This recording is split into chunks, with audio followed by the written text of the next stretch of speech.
For the vision is yet for an appointed time, but at the end it shall speak and not lie. Though it tarry, wait for it, because it will surely come. It will not tarry. Can a microscopic tag be implanted in a person's body to track his every movement? There's actual discussion about that. You will rule on that, mark my words, before your tenure is over. So, now we have to figure out if I want to be tagged. Do I want to put a subcutaneous chip in my arm? Well, is it your arm? Where would you put it? Where the hobbyists are putting it is sort of in that gap of skin between their thumb and their first finger on the backside of their hand. The whole agenda, everybody has an arm. RFID and other near-field communication standards have been around for 40 years, and they're not going anywhere anytime soon. If anywhere, they're being onboarded and adopted for more and more things. The chip is a, quote, secure way of ensuring that a person's digital identity is linked to their physical identity. It would be such a disadvantage to not have the implant that it essentially becomes not optional. These are glass encapsulated microchips that would be embedded in their flesh.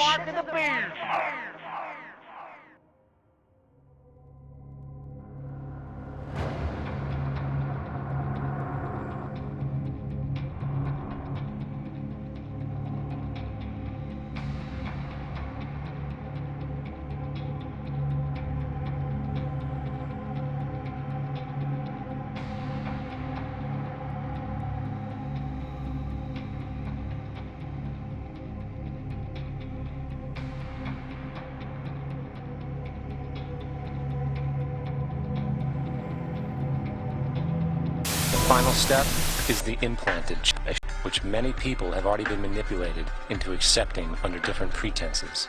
We have a Florida family who are really pioneers in a brave new world. They have volunteered to be the first ever to have microchip identification devices implanted into their body. After 9/11, I was really concerned with the security of my family.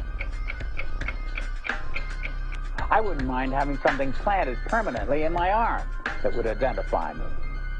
In the end, everybody will be locked into a monitored control grid where every single action you perform is documented. And if you get out of line, they can just turn off your chip. For at that point in time, every single aspect of society will revolve around interactions with the chip.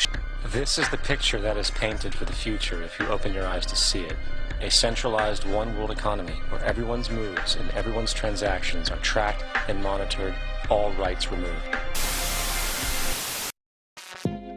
So biohacking is a term used to explain augmenting the human body using technology that we implant under the skin to better interact with the world around us. I think I've always been fascinated with tech and futurism and interesting ways that we can upgrade ourselves. Today we're going to be implanting some microchips and looking at ways that we can program those. So it's like a long grain of rice. This is bioglass, so it's very, very tough material. To be honest, you'd be more likely to break several bones in your hand than break this fish. I've probably gone from doing, say, one a month to almost one a day. So it's a pretty big increase in the number of people that are interested in this now. The youngest I do them is 18. The oldest I've done, I think she was 62, and it was because her daughter had had one as well. She was really excited about it and she got one done on the same day.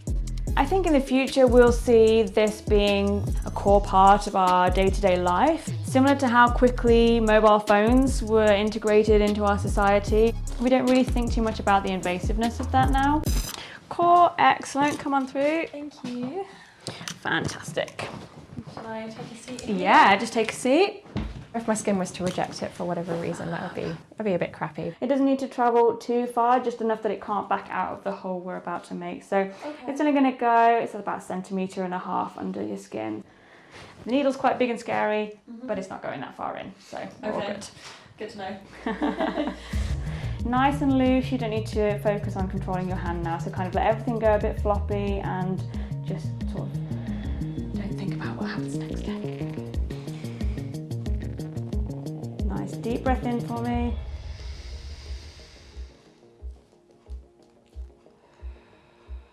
And relax. Awesome. Well done. Thank you. Breathe. You are now officially a cyborg. Yay.